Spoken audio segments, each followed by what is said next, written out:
This week on Snark Squad Pod, we're joined by Katie from the booktube channel Chapter Stacks to talk about the 2018 miniseries Sharp Objects.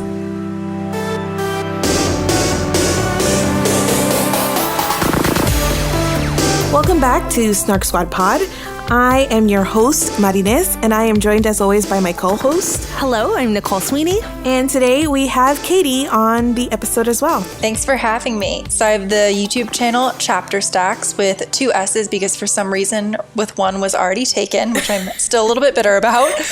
But so I have the YouTube channel, which is just all things creepy and disturbing, mainly a lot of psychological thrillers, but some horror thrown in as well. But mainly kind of just all over the place with adult fiction. And then if I'm going to shamelessly plug one thing, it's going to be my mom's very creepy YouTube channel. My mom's a very creepy Instagram account, which is called The Katie Doll. And I think it's fitting with Sharp Objects because there's a very creepy doll house. And this is just a very creepy doll Instagram account. And it's just The Katie Doll _ And I don't really know how to explain it. So I'm just going to let people find it and just judge for themselves. That's fantastic. That's like the most thematically appropriate plug we've had yet. And my mom still doesn't fully understand Instagram. So the other day she had hit 400 followers and then went down by 1. And she was so upset because she just didn't understand that was normal. So it's just very funny explaining all these things. She was like, but why would someone choose to unfollow? Please Am I go not follow delivering Katie. on precisely the content that I promised? Please go follow Katie's mom. Katie is here because this week we are talking about, as previously mentioned, Sharp Objects, the 8-episode HBO drama based on Gillian Flynn's 2006 murder mystery of the same name. So very fitting to have Katie as our guest this week.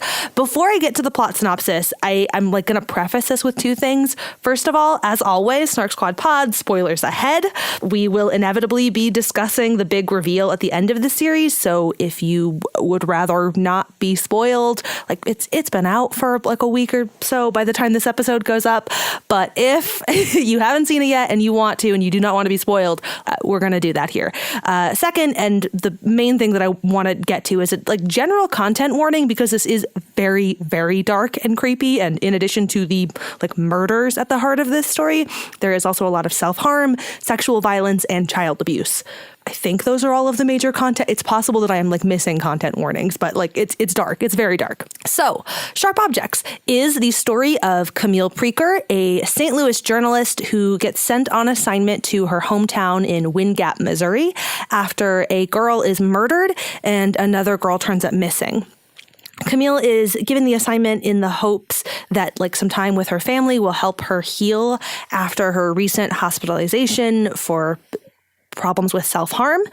In Wind Gap, she is forced to reckon with her own grief for her own deceased sister who died many years prior to the start of the show, and attempt some sort of reconciliation with her estranged mother, Adora. She also gets an opportunity to get to know her teenage half-sister, Amma, who is sort of queen bee of her high school. We meet a whole bunch of, whole cast of characters in Wind Gap, but Camille, Adora, and Amma are kind of the center of this story. Camille eventually learns that her mother was actually responsible for the death of her beloved sister, Marion, all those years ago because of Adora's Munchausen by proxy. I think I'm saying that right, which I had never heard of before this story. But basically, it means that Adora was slowly poisoning Marion and later Amma, and also Camille, because she got off on the act of and being seen as taking care of her daughters. And in the final episode, Adora is arrested for the Wind Gap murders, and Amma moves to St. Louis with Camille and seems to be starting a new life. We get this montage of their life in St. Louis, but in the show's final moments, we learn that it was actually Amma who did it, and Amma delivers the show's final line, "Don't tell Mama." That is Sharp Objects. That was like a bear to, to try to distill down what was important. I obviously left out a ton of stuff, but that's the essentials of Sharp Objects. I think I'm the only one who hasn't read the source material, who hasn't read the book. I'm assuming Katie has read everything Gillian Flynn, but we'll start there. Just, I don't want to get too much into the book, but this always happens to us when we're talking about adaptations and kind of talking about how they work as adaptations. But I am curious about your background coming to the show, your experience with reading the book. Yeah, so when I heard that it was going to become a mini series, my first thought, and I will say first, I read this, I think, pretty soon after the book came out. So what was that? Maybe 6-7 years ago? Someone's going to comment and say it came out 3 years ago, but it feels like a long time ago. So I'm a little rusty. I think it was like 2006. So it's like, it's been like a decade. So it has been a while. So I'm a little rusty on the details. But I remember my first thought was I was so surprised it was going to be a mini series because the book is so short. And so I remember thinking, even if it was going to be 8 episodes, I thought, how are they going to fill up 8 episodes? But I'm so happy with the adaptation. And I think it's the same director behind Big Little Lies, which I also loved. And I also loved that book. But I just thought it perfectly captured the atmosphere. The only gripe I did have was I thought the ending was a little too sudden and quick, but at the same time, that's the way it was in the book as well. But any issues I had were so small, like things like John Keane didn't look like how I thought he would based on how he was described in the book. Because he's supposed to be like this ethereal kind of feminine beauty. That's how they describe him. And in the show, he looks a little bit like a bro. But other than that, it was little minor things like that. But overall, I was so happy. I enjoyed the miniseries more than the book. I will say I have my experience with the miniseries was similar to what my experience was with Gone Girl, and I am not a huge Gillian Flynn fan. I think that her work lends itself well to adaptations is sort of my current takeaway. I think she tells interesting stories, but I think she makes a number of choices as a writer that I am not a fan of. I don't like being in her characters' heads. I think, and not from a dark. I don't know. There are just things. There are things about her writing that are not for me, that don't really work for me. And I found both in Gone Girl and again here in Sharp Objects that I enjoyed the story more once we got out of the main character's head. So on the whole, I really enjoyed this. I read it super recently. There's no way to not acknowledge this. I'm sure this maybe will come up at some point in the conversation, but I also this book brought up some the book and then subsequently also the show.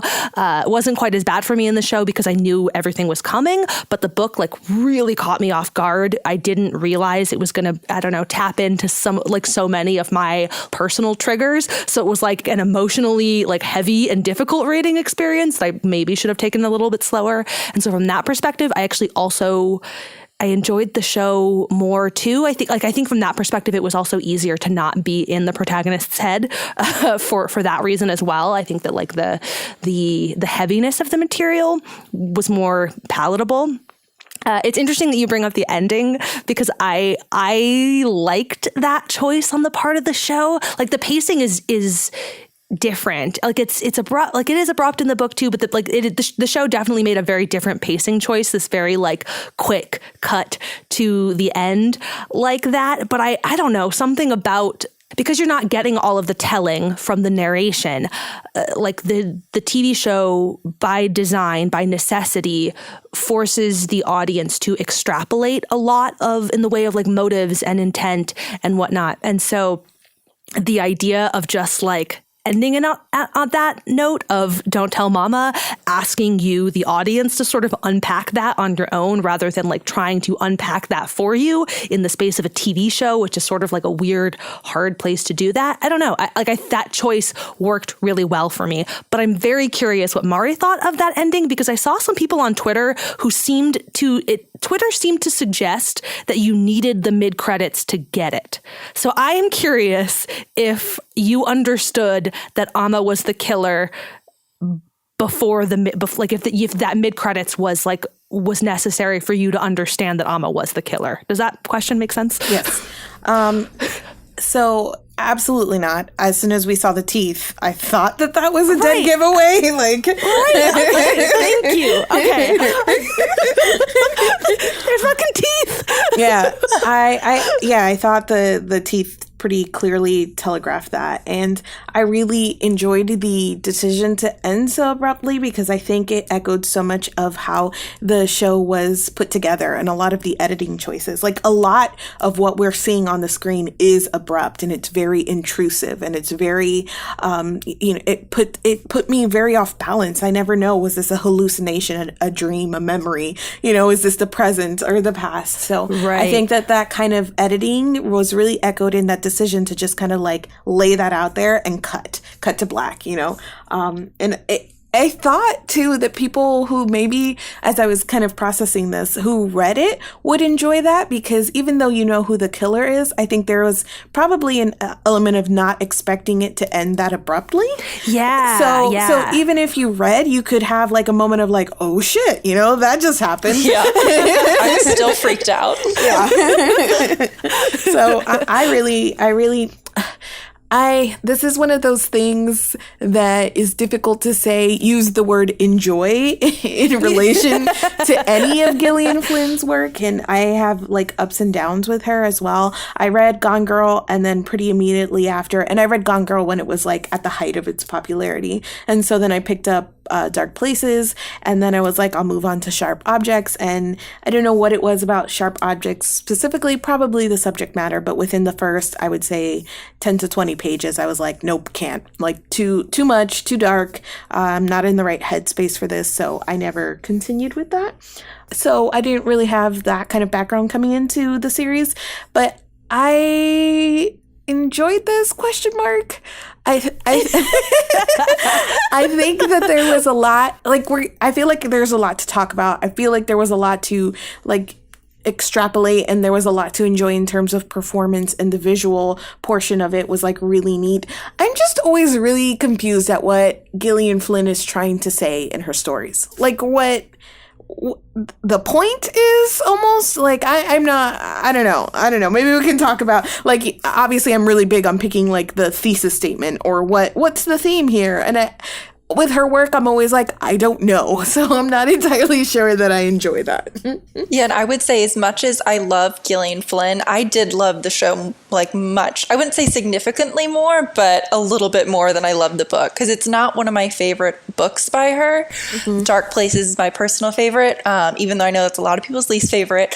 But the show, I thought, was just, I don't know. I thought the 8 episodes got into a lot more in the book that I would have wanted to know about. And I will say, with the ending, I like how and where it ended. I guess what I mean by it being too abrupt is, and maybe I was too influenced by my coworkers who are confused. So I think I might have thought, oh, wait, well, if you didn't read because they didn't read the book. And so I came into work the next day and everybody was so mad at the ending. So then I thought, wait a second, maybe you needed to read the book to get it. And they all understood that Amma was the killer from the teeth, but what they weren't clear about was why she was the killer. And they thought it just seemed thrown in. And so that's where I mean, maybe I wish they would have explained a tiny bit more behind why she was the killer, and the nail polish and the shaving the legs and all of that stuff. And I don't think they need to give all the details, but my coworkers were just like, wait, they just threw that in just to shock us. And I was like, wait, maybe they should have explained a tiny bit more. Yeah. So do you get a little bit more of her motive in the book, and why? I didn't really ever think about that. It's true. We don't really know much of why she was doing the killing or whatnot. But I don't think it bothered me the way that it bothered others, probably. But so do you get more of that in the book? It's quick, but the book does say explicitly. I like the fact that it didn't take the time to really hold your hand on that and leave that sort of open-ended. I understand that grievance, so I get why people would feel that way. But I don't know. To me, I like that it left it there. But because you have all of the information, but the book does explicitly say in a paragraph or two that it's essentially sort of a mix of jealousy, that because the girls that she killed were people who Adora was showing affection to and was giving attention to, and like that it was essentially jealousy and I don't know, potentially a little bit of a like revenge thing on Adora as well, but that it is part of the cycle of this fucked up relationship between Adora and Amma that like cost these girls their lives, and then subsequently also the new friend that which like that, I don't know. Yeah, and I think with the nail polish and the shaving of the legs, and again, it's been so long since I read it, so I could be wrong, but I think in the book they say that it had to do with the fact that those girls were different than the other girls in the neighborhood, and they didn't fit into this stereotype of what a Southern girl should be like, and they didn't shave their legs, and they didn't paint their nails, and so she did that kind of despite them, which is even more disturbing that she went ahead and did that after they were dead. But yeah, I do think, and I agree with the fact that the show really treats its viewers with respect, and it doesn't handhold them, which I did really like. Like, even though I had read the book, there were still things when I would be watching it with friends where they would say, oh, did you see that? Did you miss that? And I was still missing things and having to rewind these little images that would pop up. So I did really like that. And I think that, you know, looking back when you realize that Amma is the killer, there's even so much more to go back and glean from the show, and just like kind of framing it in that. And, you know, a lot of what's going on in the story is that hurt people are hurting people.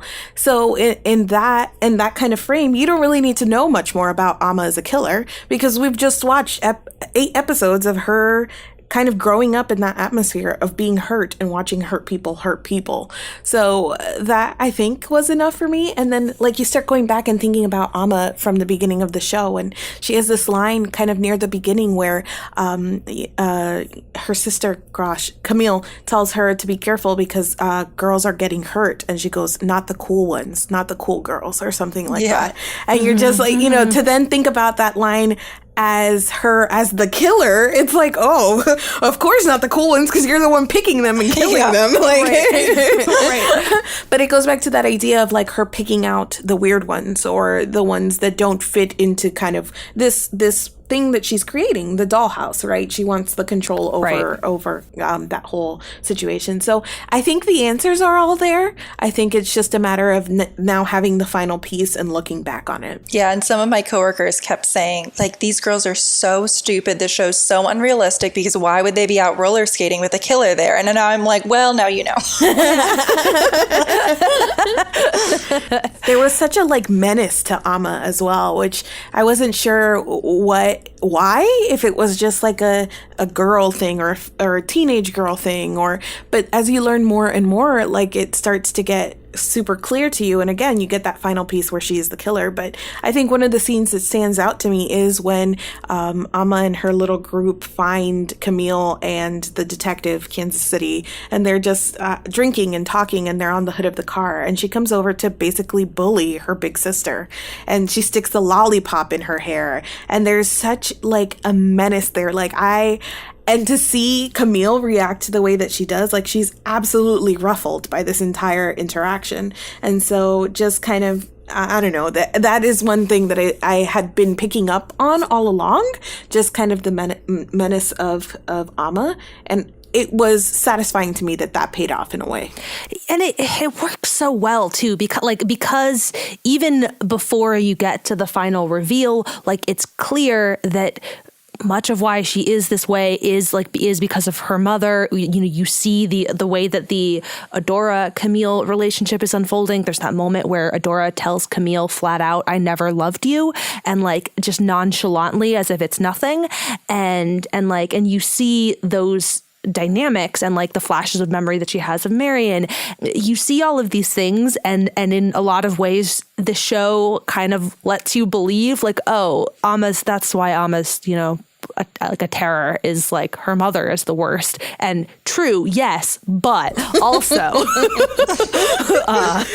and speaking too of like the menace that Amma has like from the jump, I really hope that Eliza Scanlon gets all the work, as in all the show, all the things after this. She was like, I don't know. The fact that obviously Amy Adams is fantastic and Patricia Clarkson is like, yes, they are like known quantities of phenomenally talented actresses, but like, I don't know, 19-year-old Eliza showing up and performing as well as she did was, yeah.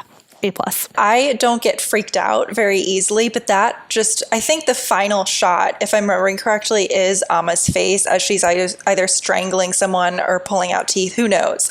But I was so disturbed that even I was freaked out in my bed at night when I went straight into bed. And that doesn't happen very often. And I checked my closets. So yeah, just kudos to her, because I just thought she, like you were saying, we know Amy Adams is fantastic. We know Patricia Clarkson is fantastic, but I'm not necessarily thinking about them that much right now, but Amma is still in my head.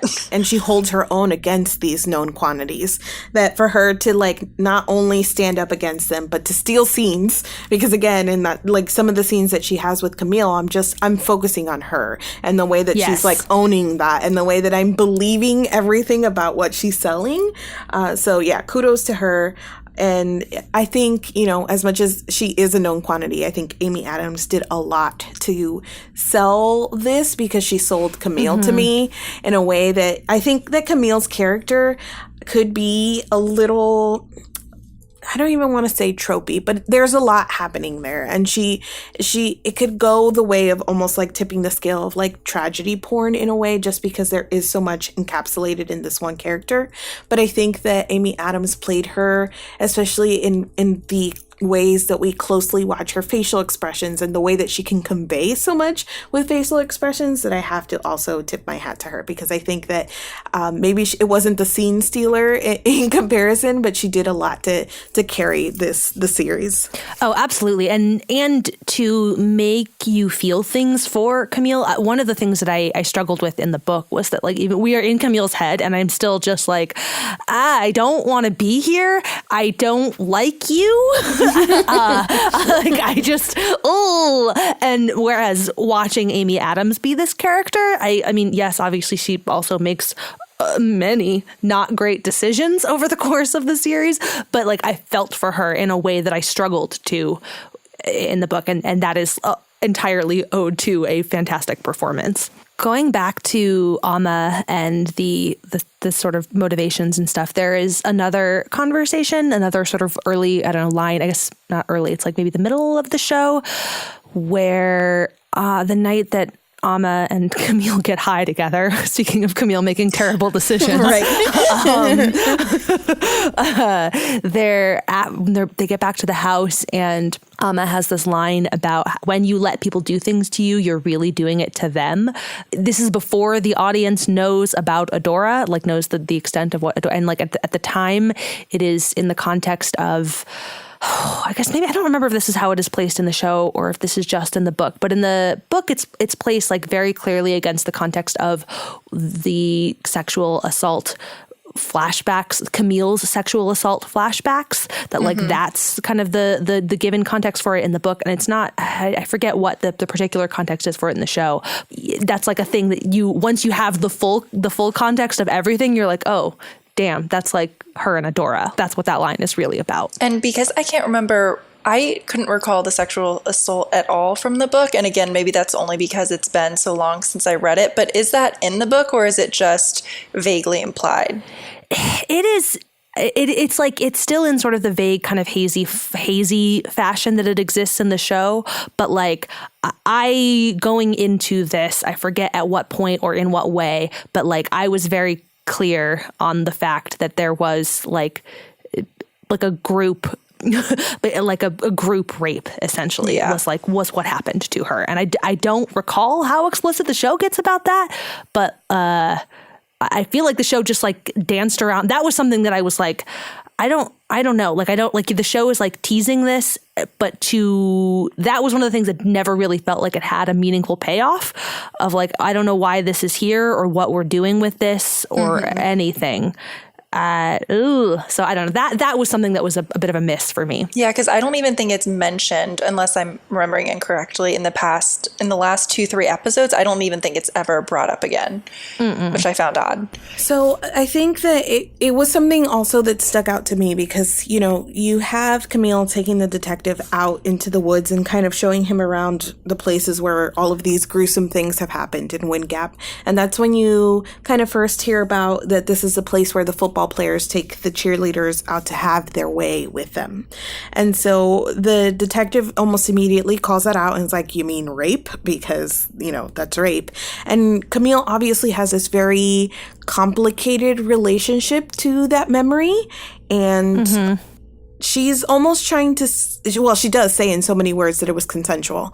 And she brings up like the whole, you know, the double standard of if a guy sleeps with 5 girls, then he's a hero. And if a girl sleeps with 5 guys, then you know what she is.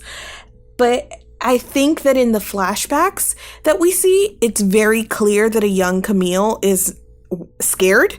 Like you get like this very close shot of her face and she is not looking forward to what is about to happen. She is very scared.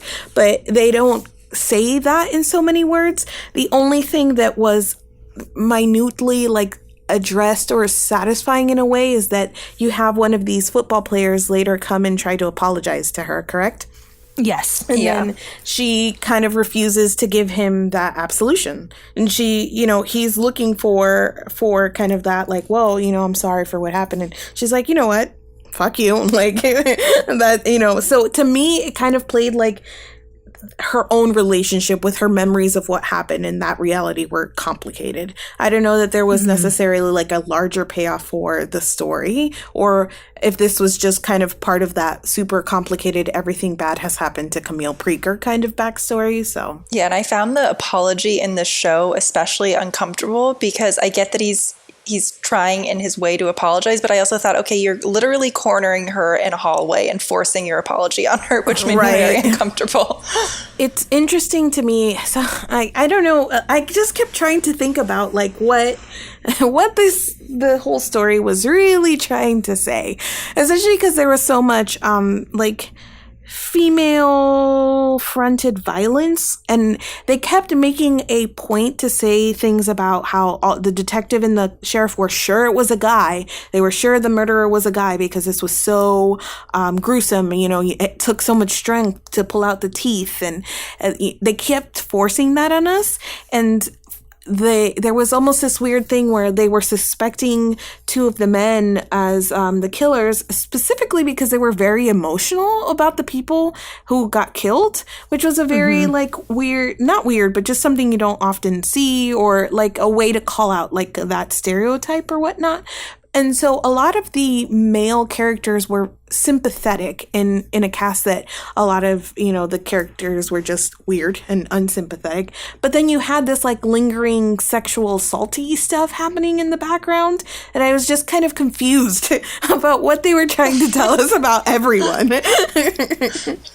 Yeah, I think that is maybe part of why I'm like left unsettled, and not even like I think it was bad, like a bad choice. Just like I still just don't know how I feel about it in terms of the way that they included the sexual assault thread here. One of the points that the show I think is ultimately making is about the way that we gender certain displays of emotion, that like rage is masculine and sadness is feminine, and forcing people into that like has consequences, and like it's bad because women feel rage and men can feel sad, and so on and so forth. I think that is what was going on there, but then like there are things about the sexual assault thread that like I don't know how they fit with that, and like I don't know, maybe it doesn't have to, but also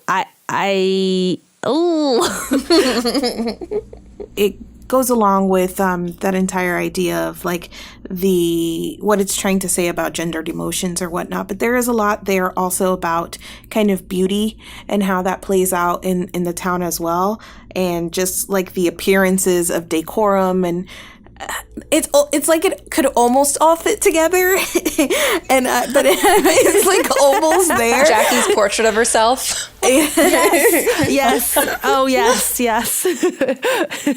Elizabeth Perkins, another, was like a small role that like she did a lot with, but yes, and having a fucking portrait of herself on her mantle.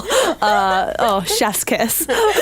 Yeah, I found her so much more entertaining than I did in the book. I couldn't even recall one scene with her from the book, but in the show, even I loved how detailed it was with and I don't know how to describe this, the objects that the characters would have. So Jackie, of course, she has her cheap, Bloody Mary mix. Of course, that's what she's wearing when she has like her muumuu or caftan when she's leaving the liquor store.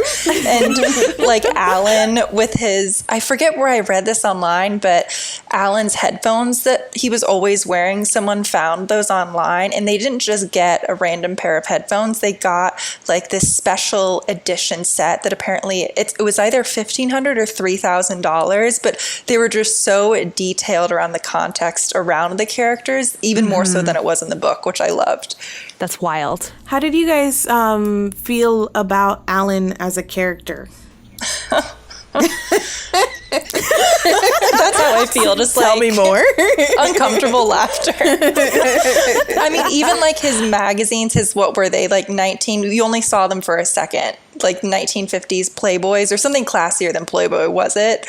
That you see him like downstairs sleeping with. But I did enjoy the fact, and we were talking about how they sometimes are making men more sympathetic. I liked that throughout the first 5-6 episodes, they kind of build up Alan to almost be this kind of sweetheart with his little cardigans, and you just feel a little bad for him that he's under Adora's thumb. But I don't know about you guys, but that scene with him and Camille when he tells her to leave the house, that's when I flipped a switch and I suddenly despised him. And so I'm glad that they didn't leave us necessarily feeling super sympathetic for him. Yeah, it's both Alan and also the sheriff, both of them who were like, yes, obviously being heavily manipulated by Adora, but like still ultimately making their own choices and were like interesting the characters that existed in the books, but like again, as a consequence of like being in the sort of in the third person, you get to get more from these other characters. And I enjoyed the way that those characters were presented. I agree ultimately that by the end, I'm like he there's no way, like he either knows what Adora is doing to Amma or like at the very least is choosing to not think too hard. Right. Like they're and so teasing at the edges of he appears so sympathetic, but like actually nah. It was funny to me because I think that the show is telling you all along who Alan is, and I almost kicked myself when that switch flipped for me, and I was like, oh, he's not as sympathetic as I thought he was, because the entire time the show is telling you that, he's got these headphones on and he's literally just drowning out everything around him. He's not paying attention to it. He's willfully tuning everything that's happening in that house out. But for some reason you're looking at him and you're going, oh, Alan, like, and then the show is like, no, and I agree. He has to have known in some degree. And I think some of his lines towards the end kind of give that away, especially when Camille sends Amma down to like go tell him to help or whatnot. And, he's down there and he goes, this is not the time to insert yourself, and like sends her back or whatnot. So it's very clear to me by the end that he knew something was up, but he just wasn't going to say anything. Mm-hmm. Right. And I guess while we're talking about men, with Dick, I thought he lived up, or the detective, I thought he lived up to his name much more in the book. And I was happy that they made him a little bit, sympathetic might not be the right word in this case, but I liked that in the show he had that tiny bit of closure with Camille. And it was funny because, again, I talk about the show with my coworkers the next day, every Monday after it airs, and they were all today so upset that they didn't end up together. And I was like, honey, if you were upset with how that ended, then read the book. Because in the book, if I remember right, he just ghosts her completely.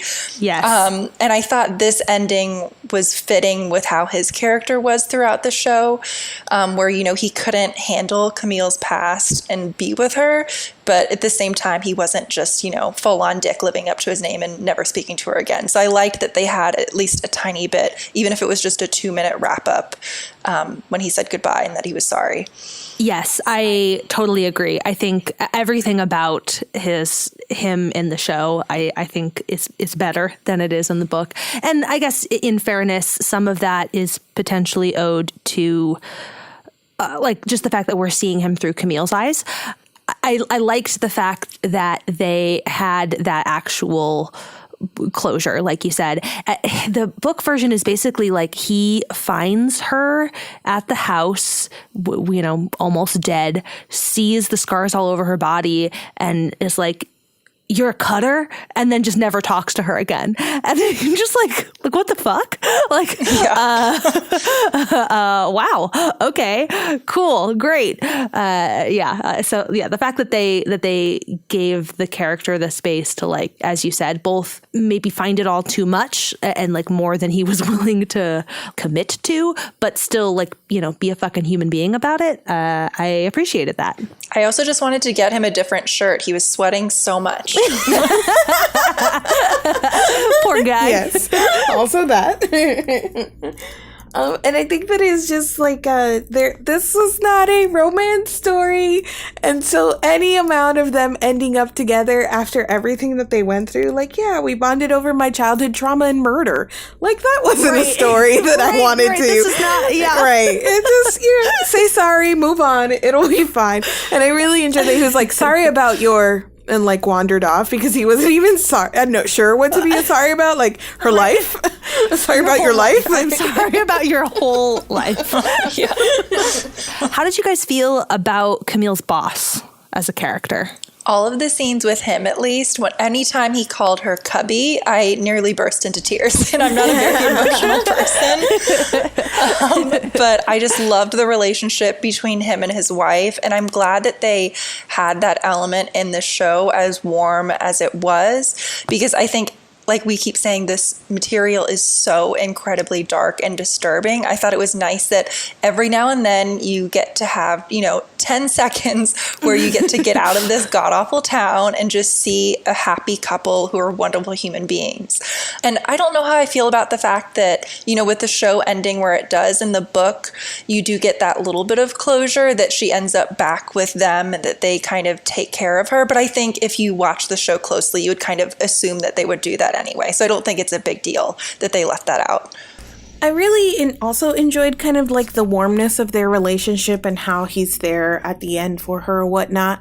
I did think that there was something kind of Dumbledore-ish about his meddling, in the sense that, like, he took on the role of, like, forcing this confrontation to happen almost, and, like, really pushing her, like, really dive into that trauma, like, really, and in a way that I think he thought he was doing what was best for her, getting her to face her past or whatnot. It seems like a weird decision to make on behalf of anybody else, especially when that almost ends up in, like, her death and whatnot. So, right. Again, it's almost like very Dumbledore, where it's like coming from probably a good place, and it's a sympathetic character, and there was a warmness to the relationship. But if you stand back and you see the way that he's like really pushing her to delve into her trauma, there's something there that's a little like, okay, bro, deal with your own stuff. Yeah. Dial it back.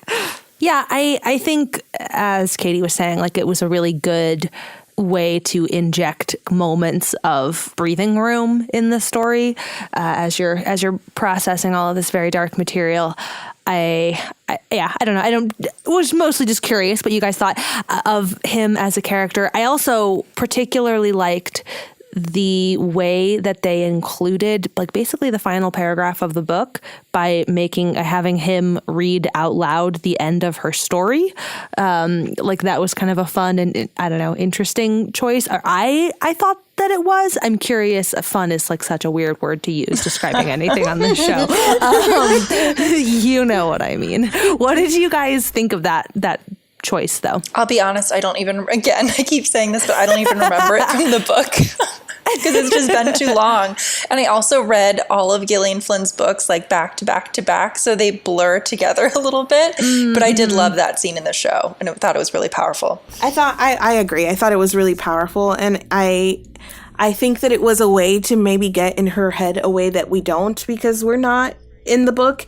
And I enjoyed hearing kind of her thoughts, especially because there is this theme of like hurt people, to hear her kind of worry about that as she's going forward, and how is she able to take care of somebody when she has never been on the receiving end of that. So to hear her kind of processing those emotions through that article or whatnot, I thought was interesting, like peek into what's going on in her head. And I thought it was a nice way to kind of lull you into a sense of things wrapping up, and she's going to take care of Amma now. Like, I felt like, oh, here we go, we're finishing it all off. So it was just a really good way to kind of like lead the story in that direction. I did wonder, like, after that was happening, as we're kind of wrapping up, why we were wrapping up so long. I was like, okay, we're happy now. We got like a half hour of episode. Yeah. Killer?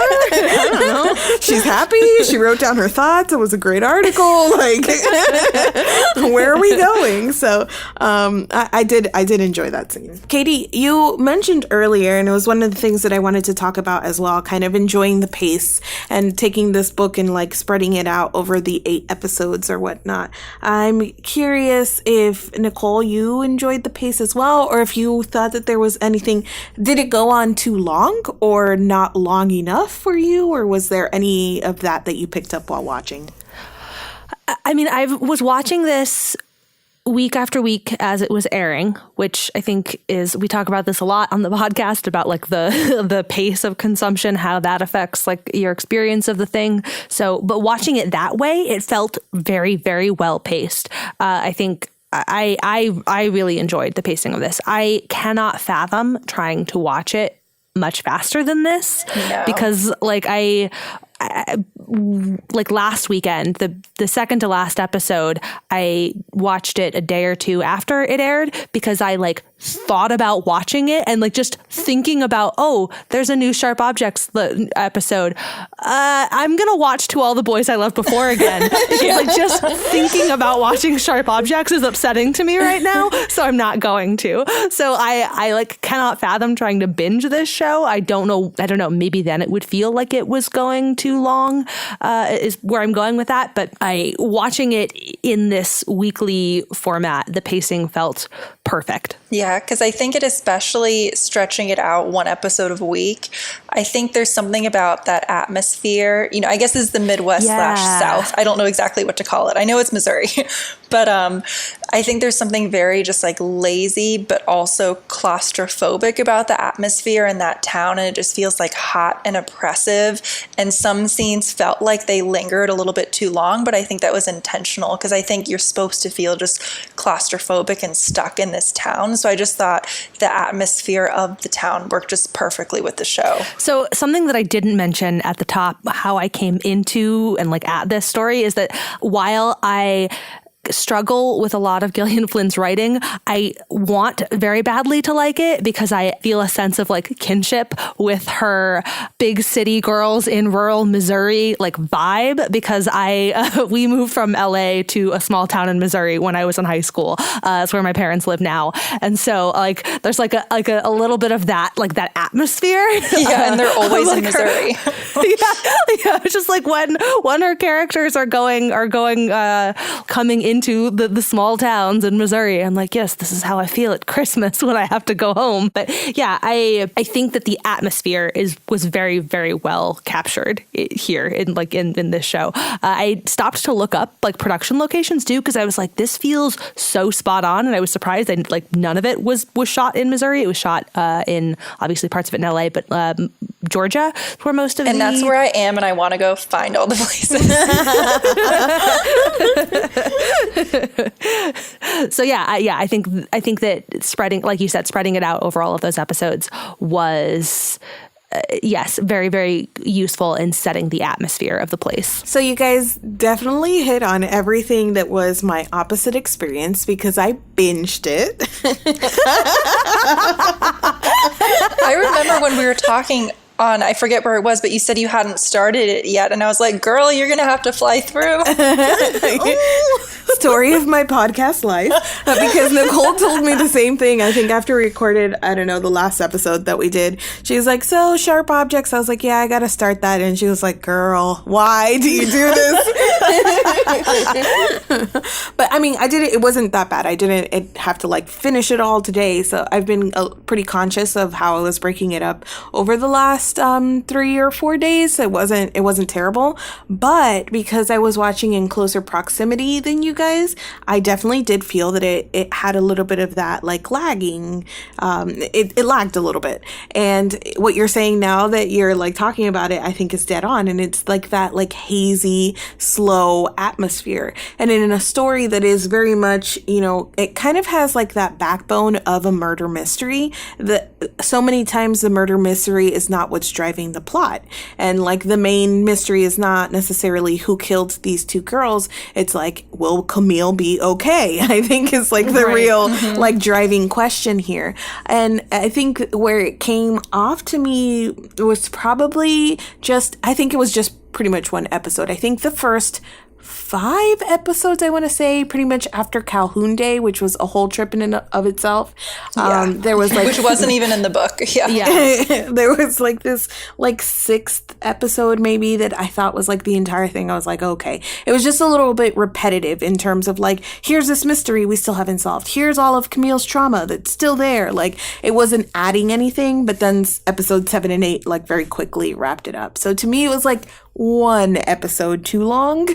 But I can see how like if you're spacing it out, especially if you're talking about it with other people, I feel like this would have been something to watch like you did, Katie, and just going back and like talking to other people the next day, because it really lends itself well to that. But I did think it was a little bit laggy if you're going to binge it like I did. The only other note that I have is another thing that I saw, a complaint, I guess, of the show was a line from the book that was omitted, talking about Amma and like that whole, and her motives and that whole dynamic. And the line is, a child weaned on poison considers harm a comfort.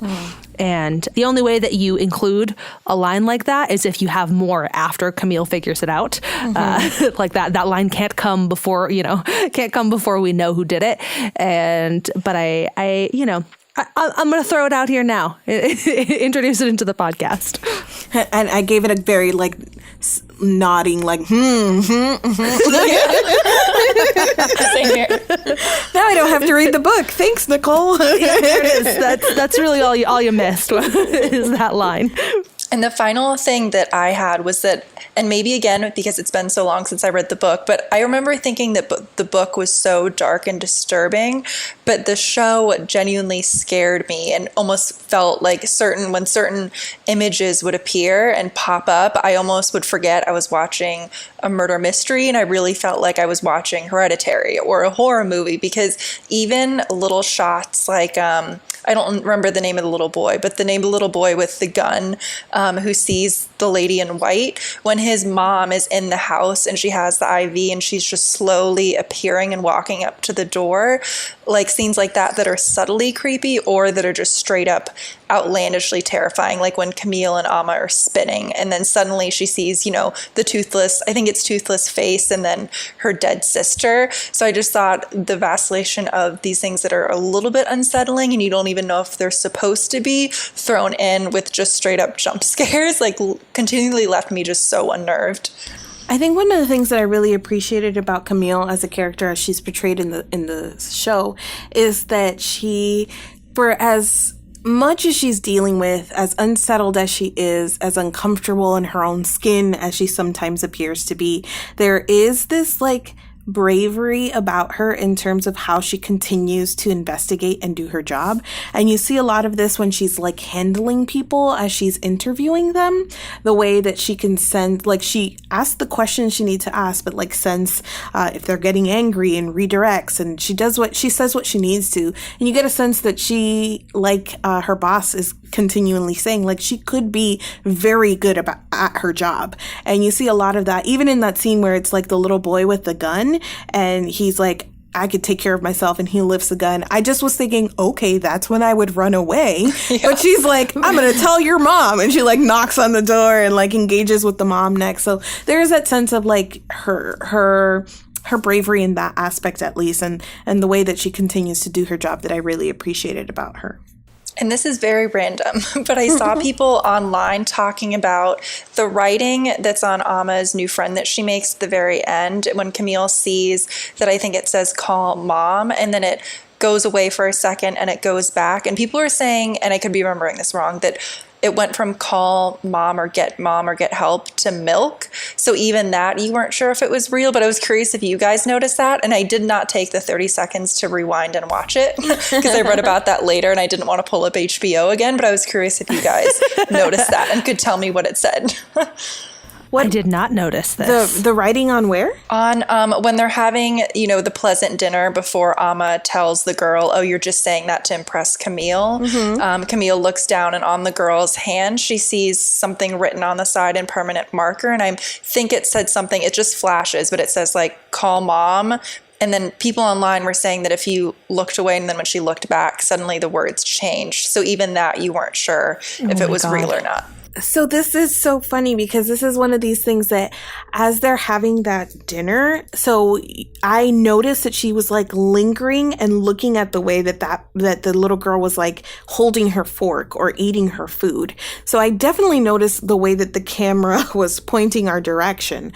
I didn't see anything written on her, but I was like, my thought was, why is she noticing the way she's eating or not eating her food? And right before that moment, you see that you get another sense that Amma she looks so bright and happy and things seem to be going well, but she makes that little like rude, mean comment about the little girl wanting to impress Camille. And so you get the sense that, Amma still has her mean girl ways a little bit, and then the camera focuses on that. So I didn't see the writing at all, but it was a moment that was super jarring. And again, heading toward that revelation that Amma is, the killer or the murderer. But now I want to go back and look, but I really don't want to watch it again either. These are competing feelings. Because I remember reading, just because I'm a little obsessed, I've read some interviews with Gillian Flynn, and I think I'm remembering this correctly. She made some comment that even though some parts of her books are obviously downright creepy and disturbing, she likes to make the reader unsettled but not know why they're unsettled at some points. And so I thought this show, like scenes like that, did a really good job. Yeah. I have a question because I was thinking about pulling this up again to like notice things like that or to see if that were true or whatnot. But is this a series that you will rewatch? Ooh, I really do not see that happening. I think it was fantastic, but it was tough to watch. Yeah. There were a couple episodes, and by a couple, I mainly just mean Calhoun Day, where I had a little too much boxed wine, and I don't remember really what happened. But aside from that, the only time I really think I would rewatch the whole thing would maybe be a couple years down the road, and it'd be fun to sit and watch it with someone. And I did this for a fair amount of this one, actually, sit and watch it with someone who hasn't read the book, because it's just fun to discuss with them afterwards. Right. This is the kind of media that is like just prime for rewatching, and it's the kind of thing that in any other, well, not in necessarily circumstance, but because it is what it is, like this is the kind of thing that you could go back because they do so many things visually, and I feel like you could go back and have like an entirely different experience and pick up on so much, especially if you didn't know how it was going to end. You didn't know who the killer was, but if I did it again, it would have to be in a few years. Like definitely like not like something I'd be like, let's start back from episode 1, which is a shame because again, it would be perfect for rewatching, but the show and I need some space. We need some space. And on that note, we are going to end this episode here. Thank you so much to Katie for joining us this week, and thank you all for listening. If you enjoyed this episode, we would truly appreciate it if you subscribe to the podcast wherever you normally subscribe to podcasts, and if you rate and reviewed us on iTunes. If you are able to do so, we also have our Patreon up. You can visit patreon.com/SnarkSquad and check out all of the things that we're offering there. There are polls for what we're going to be covering next and bonus content. So go ahead and check out patreon.com/SnarkSquad. We'd love to hear all of your thoughts on sharp objects. There will be a post dedicated to this episode up on SnarkSquad.com. You can also sign up for our newsletter, join the Discord, and come tell us all of your feelings. You can also find us on Twitter at Snark_Squad. You can find me at My Name is Marines. I am at Sweeney Says. And I'm at Chapter Stacks with 2 S's. Thank you, as always, to Stephen Chin for the fancy theme music that is playing us out right now. We will be back in your ears next week. Bye.